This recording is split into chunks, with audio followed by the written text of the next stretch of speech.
90-95% Turkey की visa ratio है, जो कि बहुत अच्छी रेशो है। फैमिलीज़ को भी वीज़ा मिल रहे हैं, इंडिविजुअल ट्रैवल कर रहे हैं, चाहे आप फैमिली के साथ जा रहे हैं, दोनों सूरतों में आपका एफआरसी लगता है। तो पर पर्सन के 2000 से 2500 चार्ज करते हैं पर पर्सन के। टर्की ने अपना ड्यूरेशन ऑफ स्टे इंक्रीज कर दिया है, तो आप लोगों से रिक्वेस्ट है कि काइंडली फेक डॉक्यूमेंट्स मत लगाया करें। अस्सलाम वालेकुम friends, welcome to jubilee travels YouTube channel. आज की वीडियो में मैं आपको बताऊंगा कि टर्की के लिए क्या क्या डॉक्यूमेंट्स रिक्वायर्ड हैं, वीज़ा प्रोसेसिंग टाइम क्या है टर्की का, इसके अलावा एम्बेसी की फ़ीस क्या है और कितनी फ़ीस जो है वीज़ा की वो इंक्रीज़ हुई है, और साथ साथ मैं आपको बताऊंगा कि वीज़ा अप्रूवल रेशो क्या चल रही है टर्की की। तो ये तमाम डिटेल्स मैं आपको आज की वीडियो में बताऊंगा। काइंडली वीडियो मुकम्मल देखिएगा ताकि आपको तमाम लेटेस्ट अपडेट्स मिल सकें टर्की वीज़ा के हवाले से। और आप लोगों से रिक्वेस्ट है, काइंडली हमारे यूट्यूब के चैनल को सब्सक्राइब कर दीजिएगा ताकि हर आने वाली लेटेस्ट वीडियो आप तक पहुंच सके। टर्की के वीज़ा प्रोसेसिंग के हवाले से मैं आपको बताऊंगा कि वीज़ा प्रोसेसिंग टाइम इसका कितना चल रहा है आजकल और डॉक्यूमेंट्स क्या हैं। वीज़ा, सबसे पहले बात करते हैं वीज़ा प्रोसेसिंग के बारे में। टर्की का वीज़ा प्रोसेसिंग 8 से 10 दिन वर्किंग डेज़ हैं, 8 से 10 दिन के अंदर वीज़ा आ जाता है। मतलब जब आप अपनी फ़ाइल सबमिट करते हैं, जिस दिन आपकी एप्लीकेशन सबमिट होती है एनातोलिया वीज़ा एप्लीकेशन सेंटर में, उस दिन के अलावा जो नेक्स्ट डे होता है वो प्रोसेसिंग टाइम का डे 1 होता है। उस दिन से लेके अगले 8 या 10 दिन तक वीज़ा प्रोसेसिंग टाइम होता है और 8 से 10 दिन में आपका वीज़ा लगकर आ जाता है। एक और मैं आपको बताता चलूँ कि टर्की का जो वीज़ा है, पहले आपको आपके प्लान के अकॉर्डिंग मिलता था या 15 डेज़ का मिलता था। बहुत रेयर होता था कि आपको 20 डेज़ का या 30 डेज़ का मिलता था। लेकिन अब टर्की ने अपना ड्यूरेशन ऑफ स्टे इंक्रीज़ कर दिया है। इसकी भी वजह मैं आपको आगे चल के बताऊँगा कि टर्की ने ये जो डेज़ इंक्रीज़ किए हैं, ये क्यों किए हैं, इसके पीछे क्या वजह है। अब मैं आपको बताता चलूँ कि टर्की के लिए अभी जो करंट डॉक्यूमेंट्स लग रहे हैं वो क्या क्या डॉक्यूमेंट्स लगते हैं। टर्की ने अपने डॉक्यूमेंट्स में थोड़ी सी चेंजिंग की है। चेंजिंग क्या की है कि पहले आपके जो बैंक स्टेटमेंट वगैरह थी, टैक्स रिटर्न्स के बारे में इतना उनको कंसर्न नहीं होता था, लेकिन अब वो आपके बैंक स्टेटमेंट और टैक्स रिटर्न्स को चेक करते हैं। बहुत ज़्यादा स्ट्रिक्टनेस नहीं है जैसा कि यूके करता है, लेकिन फिर भी वो आपके डॉक्यूमेंट्स चेक करते हैं। तो मैं आपको बताता चलूँ कि इसके लिए फर्दर डॉक्यूमेंट्स क्या चाहिए होते हैं। आपका पासपोर्ट चाहिए होता है जिसकी वैलिडिटी 6 मंथ से ज़्यादा होनी चाहिए, और इसके अलावा अगर आपका कोई रीसेंट पासपोर्ट है उसकी भी फ़ोटोकॉपीज़ लगती हैं। और अगर आपने ट्रैवलिंग की हुई है रीसेंट प्रीवियस पासपोर्ट के ऊपर या रीसेंट पासपोर्ट के ऊपर, तो वो सारे ट्रैवलिंग पेजेस जो होते हैं जिसके ऊपर एंट्री एग्जिट की स्टैंप्स लगी होती हैं, उसकी भी सारी आपने फ़ोटोकॉपीज़ साथ लगानी हैं। और अगर आपका पासपोर्ट गुम हो चुका है, प्रीवियस पासपोर्ट आपका गुम हो चुका है, तो उसके लिए आपको पुलिस रिपोर्ट एक बनवानी होती है और उसकी इंग्लिश में ट्रांसलेशन करवा के साथ अटैच करनी होती है। नंबर 2 पे है पिक्चर।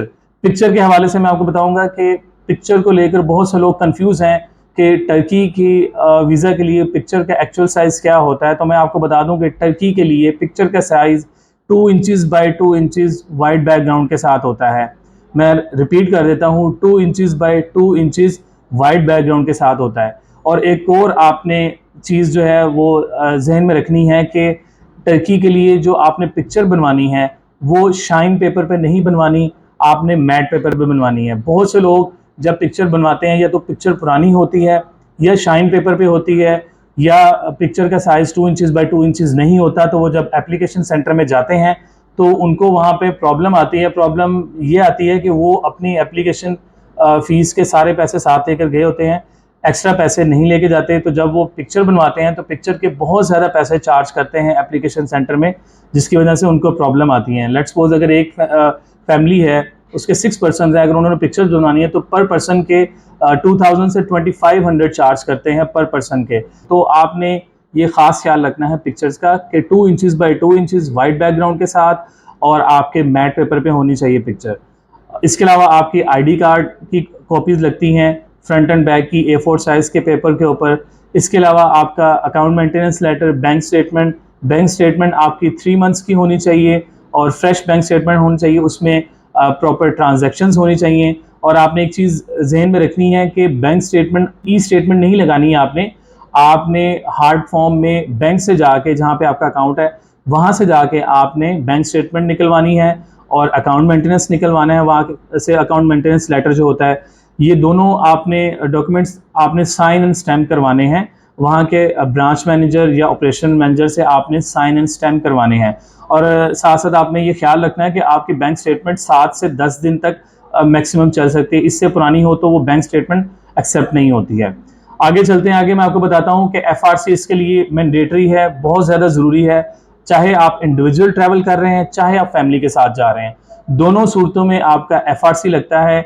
और एफआरसी आपका 1 ईयर से पुराना नहीं होना चाहिए। अब एम्बेसीज, जितनी भी एम्बेसीज हैं, ऑलमोस्ट तमाम एम्बेसीज ने अपनी पॉलिसीज चेंज कर दी हैं एफआरसी के हवाले से, कि आप जब भी वीज़ा अप्लाई करें आप ये ख्याल रखें कि आपका एफआरसी पुराना नहीं होना चाहिए, फ्रेश होना चाहिए आपका एफआरसी। और 1 साल से पुराना नहीं होना चाहिए आपका एफआरसी। 1 साल के अंदर अंदर अगर वो है, उसकी एक्सपायरी डेट है, तो आप वो बिल्कुल साथ अटैच कर सकते हैं। अगर आपका एफआरसी की प्रिंटिंग डेट सबसे नीचे प्रिंटिंग डेट लिखी आ रही होती है, अगर वो 1 साल से ज़्यादा है, तो फिर आप दोबारा नया एफआरसी निकलवा के साथ अटैच करेंगे। आगे हम चलते हैं, अगर आप एम्प्लॉय हैं तो एम्प्लॉयमेंट लेटर लगता है। कंपनी के प्रॉपर लेटर हेड के ऊपर आपका एम्प्लॉयमेंट लेटर होता है, और कंपनी के रिप्रेजेंटेटिव का, किसी भी पर्सन का साइन एंड स्टैम्प्स होते हैं।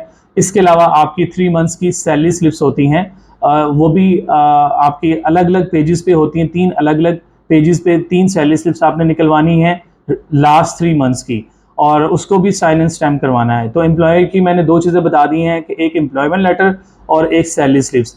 और इसके अलावा अगर आप बिजनेस पर्सन है, तो बिजनेस पर्सन के लिए आपने अपनी कंपनी के लेटर हेड के ऊपर एक रिक्वेस्ट लेटर टाइप करके या कवरिंग लेटर टाइप करके उसको साइन एंड स्टैम्प करके साथ अटैच कर देना है। इसके अलावा आपने एनटीएन लगा देना है और अपनी 2 साल की टैक्स रिटर्न्स लगा देनी है। अगर जॉब पर्सन का भी एनटीएन और टैक्स रिटर्न्स हैं तो वो भी साथ अटैच कर सकते हैं। इसके अलावा आपको पहले जो डॉक्यूमेंट्स चाहिए होते थे, पोलियो वैक्सीनेशन सर्टिफिकेट और कोविड के, ये डॉक्यूमेंट्स अब नहीं चाहिए होते, सिर्फ आपको यही डॉक्यूमेंट्स चाहिए हैं।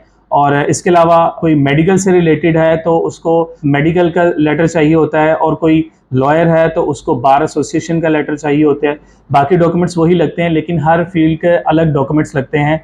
जैसा कि लॉयर है उसको बार एसोसिएशन के लेटर लग जाता है, और अगर कोई मेडिकल से रिलेटेड है तो उसको मेडिकल का लेटर साथ लग जाता है। तो ये तमाम वो डॉक्यूमेंट्स हैं जो टर्की के लिए आपकी एप्लीकेशन जब आप जमा करवाते हैं उसके लिए एक्सेप्ट होते हैं। इसके अलावा अगर आप कोई एडिशनल डॉक्यूमेंट लगाना चाहते हैं तो वो आप साथ अटैच कर सकते हैं, लेकिन आपको इस एडिशनल डॉक्यूमेंट्स की ज़रूरत नहीं होती है। जो फेक डॉक्यूमेंट्स लगाते हैं उनको मैं बताता चलूँ कि फ़ेक डॉक्यूमेंट्स मत लगाया करें। फ़ेक डॉक्यूमेंट से एक तो आपका वीज़ा भी रिजेक्ट होता है, दूसरा आप में से बहुत से कम लोग जानते होंगे कि कोई भी एम्बेसी फ़ेक डॉक्यूमेंट्स को या फॉल्स इंफॉर्मेशन को क्राइम समझती है। तो अगर आप फेक डॉक्यूमेंट्स लगाएंगे तो वो आपके खिलाफ एक्शन भी ले सकते हैं। तो आप लोगों से रिक्वेस्ट है कि काइंडली फेक डॉक्यूमेंट्स मत लगाया करें, और जो आपके प्रॉपर डॉक्यूमेंट्स होते हैं वही साथ अटैच करें। वही अटैच करते हैं तो वीज़ा अप्रूवल रेशो अच्छी होती है। और आजकल जो वीज़ा अप्रूवल रेशो चल रही है ऑलमोस्ट 90-95% टर्की की वीज़ा रेशो है, जो कि बहुत अच्छी रेशो है। फैमिलीज़ को भी वीज़ा मिल रहे हैं। रिसेंटली हमने एक फैमिली का अप्लाई किया है, 6 से 7 लोग, उनका भी वीज़ा लग के आया अल्हम्दुलिल्लाह। अब मैं आपको बताता चलूँ कि टर्की की वीज़ा फ़ीस क्या है। टर्की ने अपनी वीज़ा फ़ीस अभी रिसेंटली इंक्रीज़ की है, और 2023 में टर्की ने अपनी दूसरी दफ़ा फ़ीस इंक्रीज़ की है। पहले टर्की के चार्जेस 22,000 समथिंग थे, फिर उन्होंने इंक्रीज़ करके 42,000 समथिंग कर दिए। अभी इस वक्त जो करंट टर्की की एप्लीकेशन फ़ीस है और इंश्योरेंस के चार्जेस और सर्विस फीस, ये तमाम चार्जेस मिला के टर्की के 55,000 पर पर्सन के वो चार्ज कर रहे हैं। इसमें वो क्या क्या दे रहे हैं, इसमें $65 की आपको जो है वीज़ा फ़ीस है, और $60 की आपकी सर्विस चार्जेस हैं, और $45 की जो इंश्योरेंस है, 3 मंथ्स की इंश्योरेंस वो साथ अटैच करते हैं। तो ये वो चार्जेस हैं जिसकी वजह से फ़ीस को इंक्रीज़ कर दिया गया है। मैं आपको यहाँ पे एक और चीज़ बताता चलूँ कि टर्की ने अपनी जो ड्यूरेशन स्टे है उसको क्यों इंक्रीज़ किया है।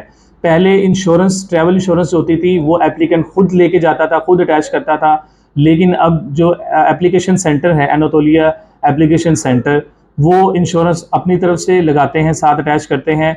इंश्योरेंस जो कि मिनिमम 3 मंथ्स की होती है, 6 मंथ्स की होती है और 1 ईयर की होती है, और मिनिमम 3 मंथ्स की इंश्योरेंस वो साथ लगाते हैं आपके एप्लीकेशन के, जिसकी वजह से वो आपके ड्यूरेशन ऑफ स्टे 1 मंथ का देते हैं। उम्मीद करता हूँ आपको आज की वीडियो बहुत अच्छी लगी होगी। अगर आपको हमारी वीडियो अच्छी लगी तो काइंडली उसको लाइक कर दीजिएगा और शेयर भी कर दीजिएगा। और जाते जाते आप लोगों से रिक्वेस्ट है कि काइंडली हमारे यूट्यूब के चैनल को सब्सक्राइब कर दीजिएगा ताकि हर आने वाली लेटेस्ट वीडियो आप तक पहुंच सके। Thank you so much.